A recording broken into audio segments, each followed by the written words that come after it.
Economics നമുക്കൊരു മറ്റൊരു question ചെയ്യാം. നമ്മുടെ മാർക്കറ്റ് ഇക്വിലിബ്രിയം അതിൽ നിന്നുമായി ബന്ധപ്പെട്ട ഒരു ചോദ്യമാണ്. ക്വസ്റ്റ്യൻ എന്ന് പറയുന്നത് നമുക്ക് ഡിമാൻഡ് ഫംഗ്ഷനും സപ്ലൈ ഫംഗ്ഷനും തന്നിട്ടുണ്ട്.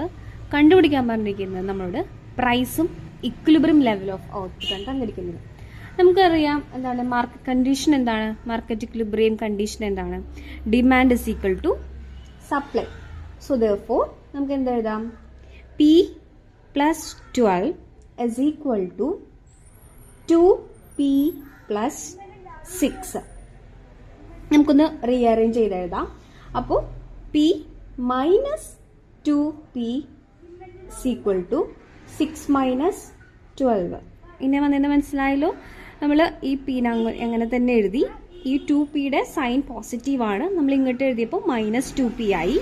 ഈക്വൽ ടു 6 അങ്ങനെ എഴുതി.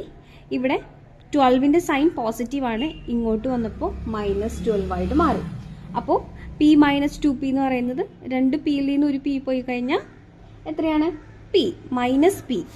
സോ 6 മൈനസ് 12 നമുക്കറിയാം മൈനസ് 6 തന്നെയാണ്. അപ്പോൾ എന്താണ് പി എന്ന് പറയുന്നത് 6 തന്നെയാണ്. അപ്പോൾ നമുക്ക് ഇവിടെ തന്നിട്ടുണ്ട് എന്ത്, നമുക്ക് എന്ത് കിട്ടി?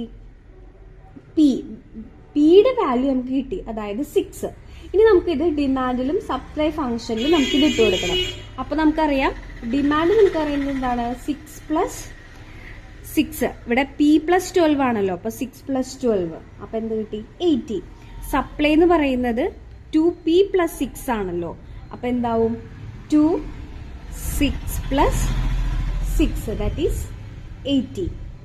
സോ ഇതാണ് നമ്മളിവിടെ ഫൈൻഡ് ചെയ്തത്. എന്താണ്? പ്രൈസും ഫൈൻഡ് ചെയ്തു, ഇക്വിലിബ്രിയം ലെവൽ ഓഫ് ഔട്ട്പുട്ട് നമ്മൾ ഇവിടെ ഫൈൻഡ് ചെയ്തു.